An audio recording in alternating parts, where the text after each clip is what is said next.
in Salt Lake City, Utah. Pretty great place, beautiful day.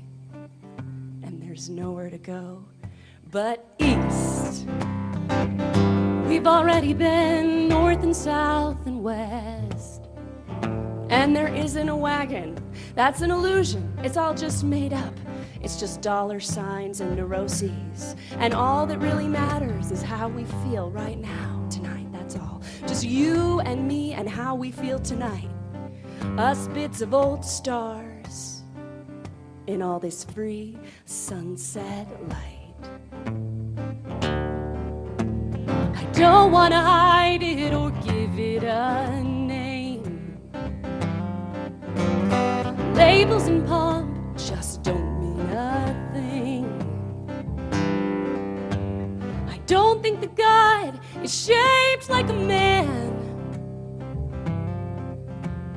I think that God is shaped like our hands. We're so big and so small, we're so big and so small, so big and so small, we're so big and so small, so big and so small, we're so big and so small, so big, so small, big, small, big, so small, so big.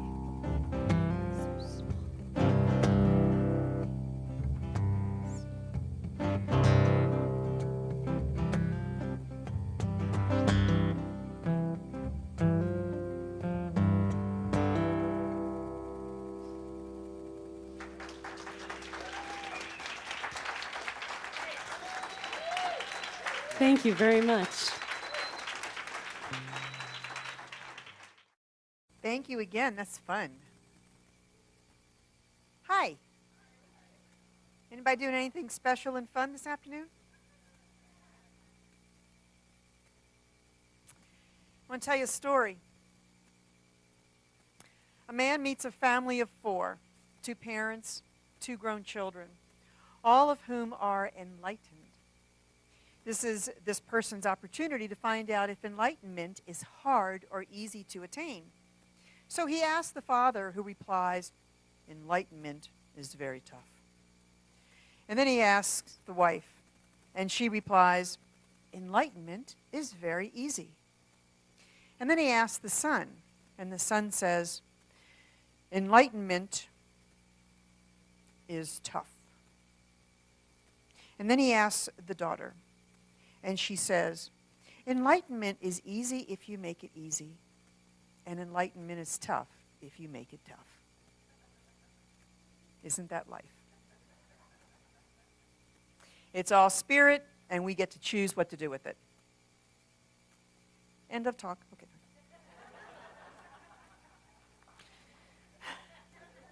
Our topic for the year that we talk about, it comes from our home center if we want to use it, is we stand together in a shared commitment and devotion to our spiritual principles, practices, and values.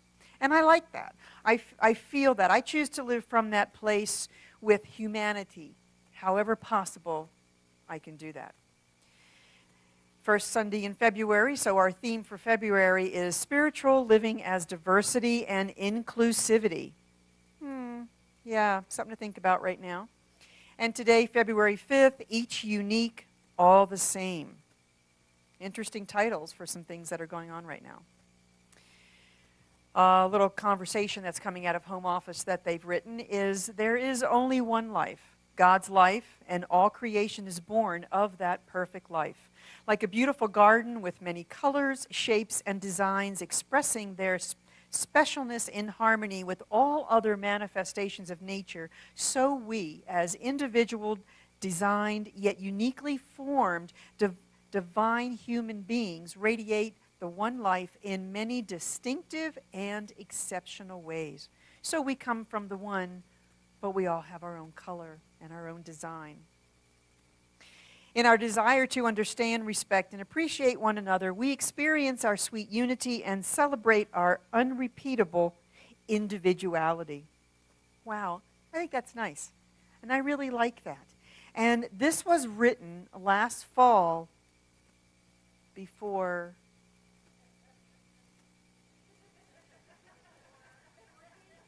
you get to name it, before people went out in the streets.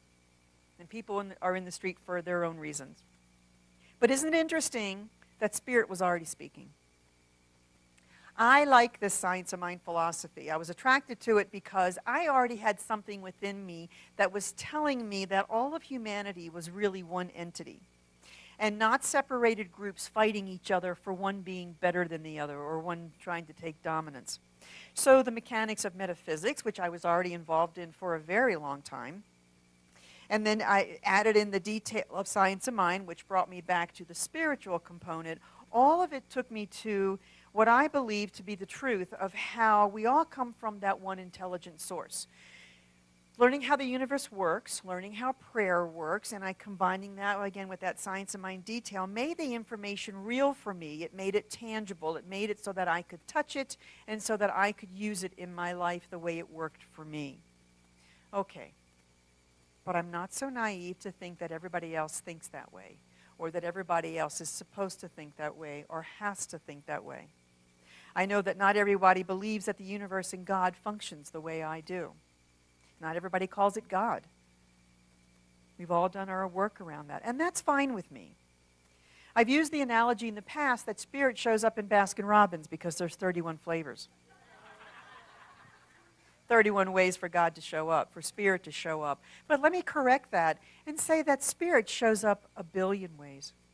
Because Spirit shows up around the planet in every single thing it creates, and in every human. It shows up for the way that that person can hear it. It shows up for what that person needs in that moment. It's that specific. And that's the way it's supposed to be. Everybody needs their own individual connection to Spirit. And even though humans may develop from the same source, we are each individual. We said in the prayer, we said in the music, we say it all the time. And that's really the point of my talk today. Even though like-minded groups form by the attraction of similarities, that magnet of that one specific thing that groups come together for, and there's never any accident why groups come together. They've made that agreement, not through that magnetic similarity, unspoken, but there's also a whole nother world that's happening above the group that calls these people together. I always find that so fascinating.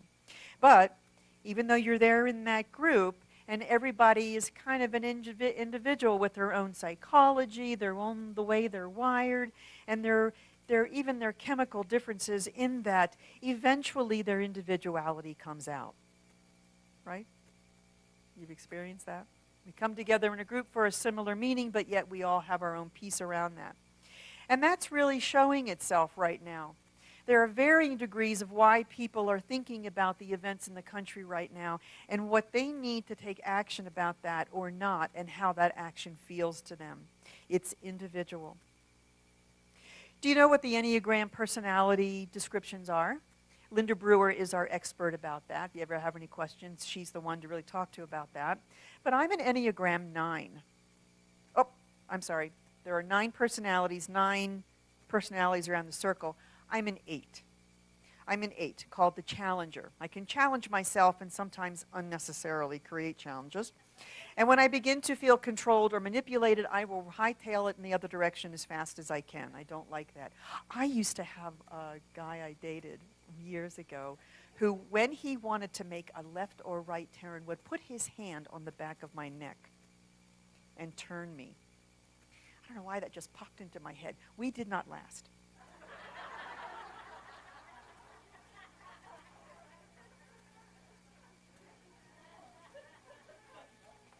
So as an 8 on the Enneagram circle, if I can lean to the 7 and I become the maverick, or I can lean the other direction as a 9 and I can become the bear. And both of those are interesting to watch. So when I was learning about the Enneagram personality stuff, I'm looking at these books and reading about it, and I found this one book that had this marvelous picture in the back of it. And it talked about how each of these 9 personalities would react when they came to a car accident in an intersection. And here is where everything shows up, that how each of these individuals are wired different psychologically, chemically, perception-wise, their views. It brings out their opinions, how they see things, how they perceive things. It brings out their language, everything. Every different personality saw that accident differently, even though they all come up to the accident at the same time.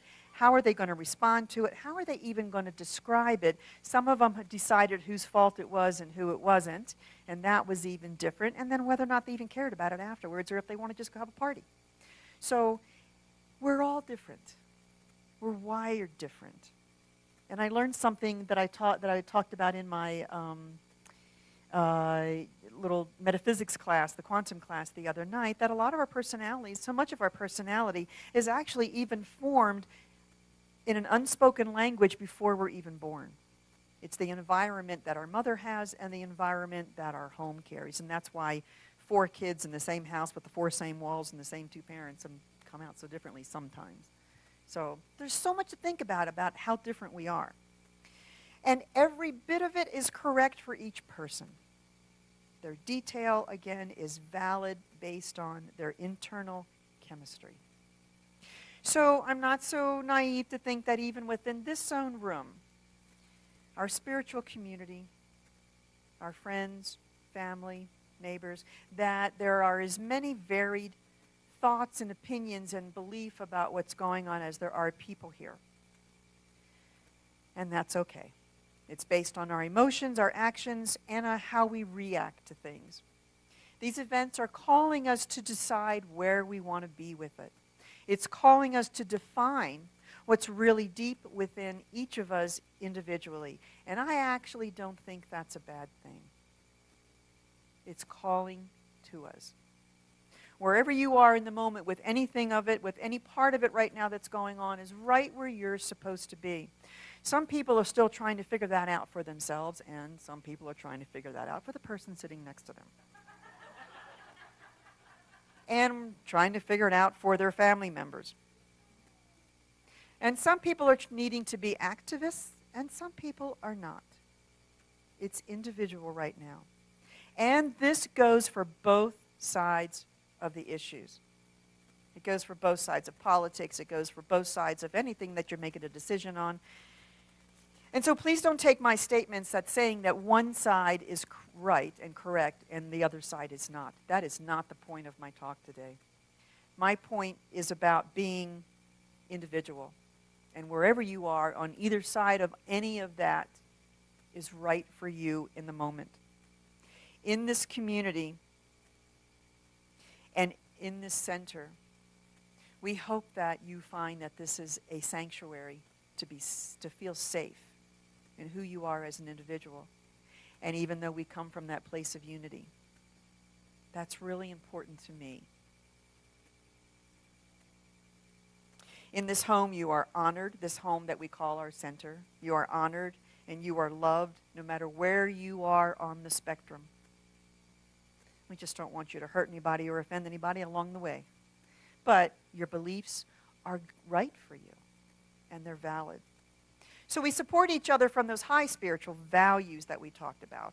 We come together to support each other, and as I said that the theme was about the month theme, we stand together in a shared commitment and devotion to our spiritual principles, practices, and values. And I feel that we choose to live from that place, or we wouldn't be in this room together. We have that similarity and that in common.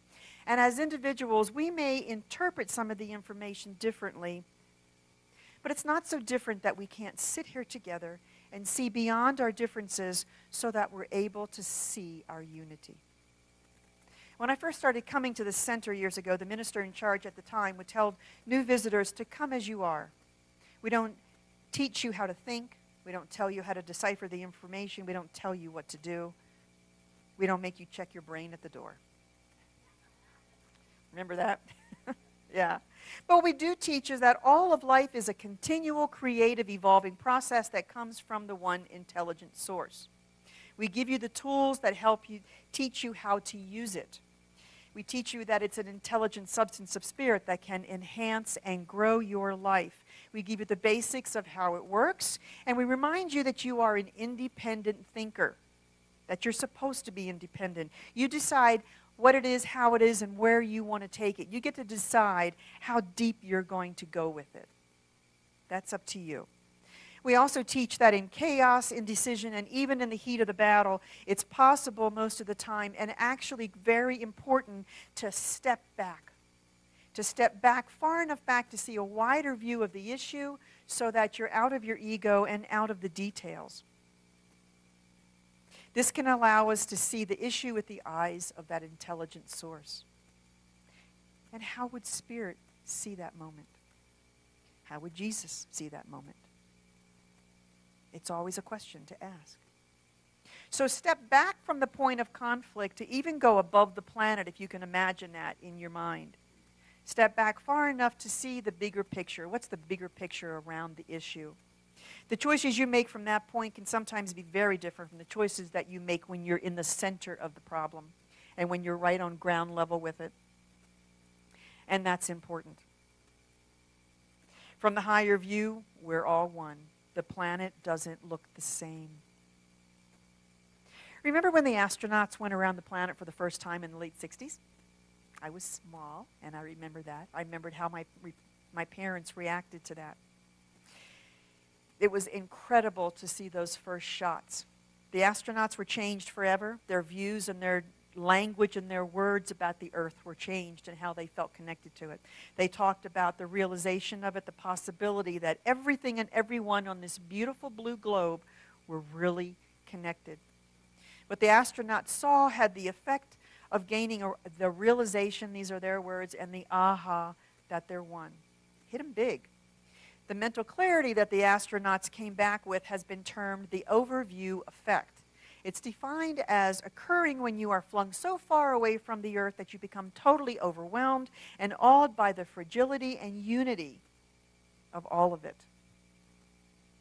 It's an uncanny sense of understanding the big picture and of feeling connected, yet bigger than just the intricate processes that bubble up on the Earth. On December 24th, 1968, Bill Anders, one of the astronauts, took the live shot of the Earth coming up over the moon.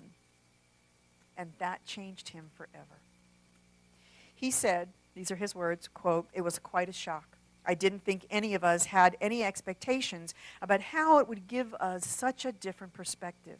I couldn't help thinking that nearly 1 billion people who don't have clean water to drink, the countless numbers who go to bed hungry every night, and the poverty, the social injustice, the conflicts that remain pervasive across the planet."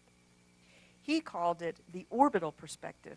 Part of this is the realization that we are all traveling together on the planet, and if we all looked at the world from this perspective, we would see that nothing is impossible. That's what he got from that.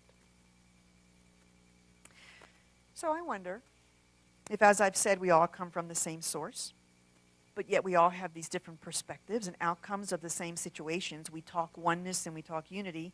We are all diverse and individual. It feels like kind of a push-pull going on all the time. Do we live in paradox? Paradox is a mix of contradictory and interrelated elements that exist at the same time in the same space. Sometimes, to be human is to embody a paradox. We are complex. We know we're one. It's part of why you're attracted to the center and the information. Something inside of you knows it's true or you wouldn't be here. Yet at the same time, this is such an interesting time to be in because it's really testing us to look at it and maybe challenge it in what way we can for us, and how are we going to live it? Emerson said, "There's a crack in everything God has made. Perhaps it's through the crack where God enters. Perhaps our open wounds are an open invitation to healing. We all have our wounds and challenges in life. They are common to everyone." And I ask, what if the wound has to do with how we create separation from others? What if God is in that crack? What if God's in the separation? To remind us that in truth, separation does not exist. Again, Emerson. What makes you different is your determination to separate the belief from the believer. So yeah, when we are able to step far enough back, we can do that. Then we are not creating separation. When we separate the belief from the person, the individual, we are not creating separation. Ernest Holmes, our founder, said, "It would be wonderful indeed if a group of persons should arrive on the earth who are for something and against nothing." That's being said a lot right now. But sometimes that can mess with our heads because we're trained to step forward about something because we don't like what's going on behind, somewhere else. But what if we didn't do it that way? What if we were for the divine values in everything? And just that. And what if we were for the divine spark in everyone? And just that. It takes practice to keep that single eye straight, to keep your thought straight and forward, only on what you are for and what you love. And those things that bring unity. Sometimes love is very active, and sometimes it's passive. Sometimes you never know how it's going to show up. Sometimes what looks passive may be the hardest thing in the world for another person. All versions of love are important. To be human is to embody paradox, a mix and a contradiction of love, discernment, opinion, and division, and spirit. It's all God. It's all spirit, and we get to choose what to do with it. Our life is about choice. So this week, above everything else, love yourself. Love the spark within. Love your core. Love your individuality and what makes you different. Love our differences and love our unity. And when you do that, the space is fertile to love the other person. So it's a practice, and it's not always easy. And I invite you to talk about me and tell me how it goes, because I love the conversation. Yeah. So let's take a breath. Kind of shake off what wants to be shook off in the moment. Take a deep breath together because we're all in this place in unity. We've been speaking about membership through the last few weeks, and we'll be speaking about it again pretty extensively in February. And on the last Sunday in February, we'll be holding a seminar called The Nuts and Bolts of Membership, and which will be a renewal for old members and for new members, people who are wanting to sign into membership. There'll be a lot of information about how that works. That carries us into the annual meeting, which is then in April.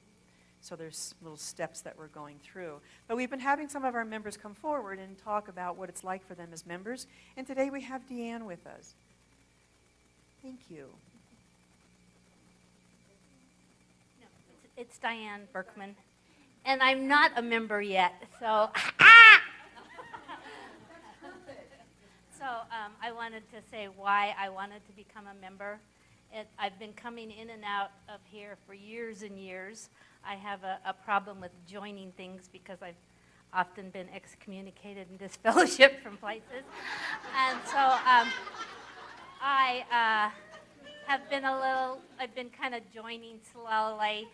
And the reason that I always, a little bit about myself, the last church that I left, I was disfellowshipped and I was pronounced dead before God and man because I was not subjective to the body of elders because I questioned too much.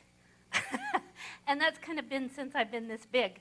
Why, how come, you know, and so when Lynne said that today, I went, yes, you know, because I want to feel it in my heart.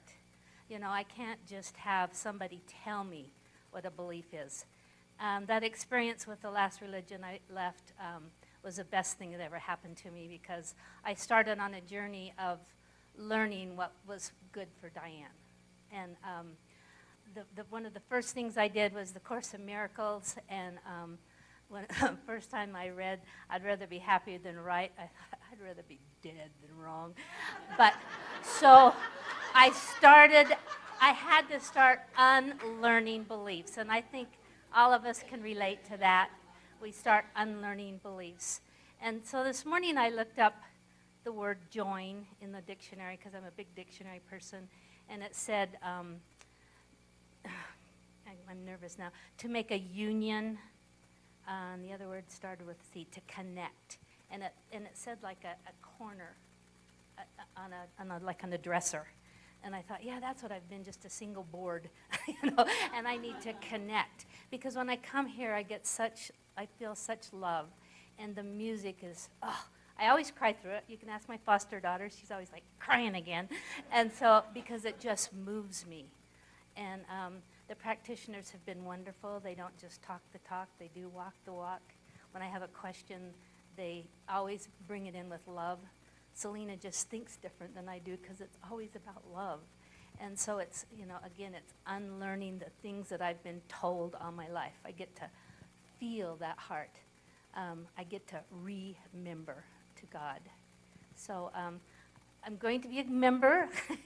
I loved your song. I cried through it. It is the hand of God. And so I'm so happy to be here. And my last thought was, I wish I could say it was original, but it's not. There's a big difference between being around an airplane and getting in the airplane and going on a trip. And I've just been being around the airplane, and so it's time for me to get on board. So thanks. Ah, that's great. Thank you.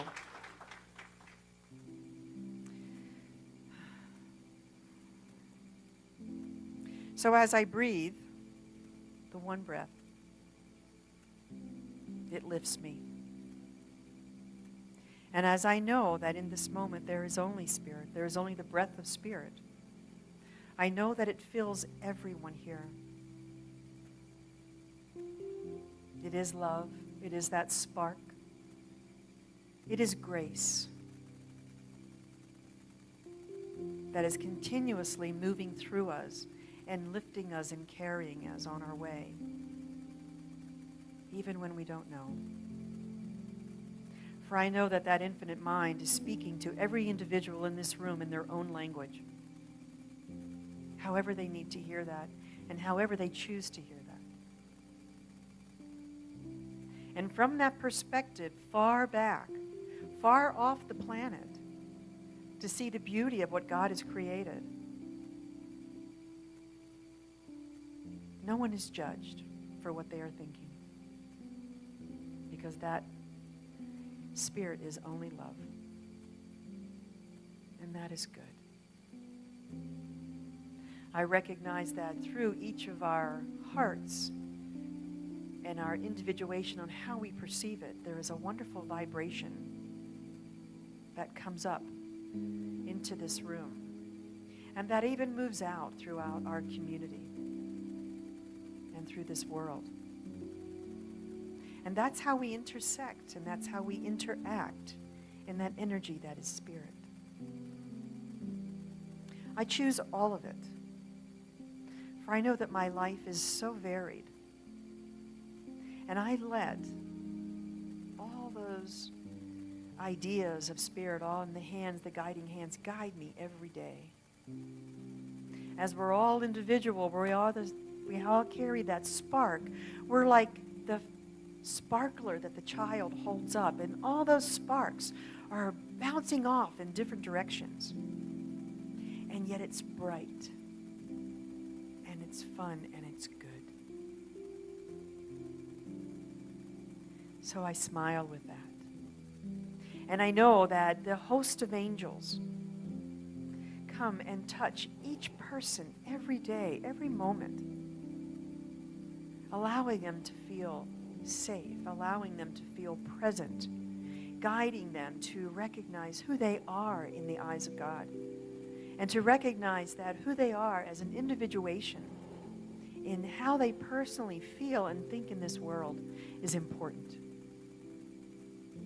And helping them actually also know that wherever they are, in any thought during the day, in decisions about what's happening in them and around them, is important in calling them to look deeper.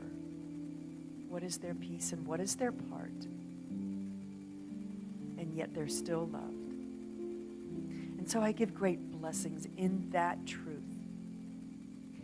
I call that blessing to carry in the grace of Spirit, to carry and acknowledge and guide the leaders of our state, the leaders of our country, and the leaders around the world, the teachers and the faith followers, all of it. Because everyone belongs here and was called here right now. And it is good and very good. So through love, through gratitude, through appreciation, and through that highest word, I release this prayer into that law of mechanics that makes it so. And we turn it over to that divine intelligence, knowing that as we love, as we recognize our light and our connection to it, we find our healing, and that healing blesses the world. And so I let it be. And wherever you are in this, we can say together, and so it is.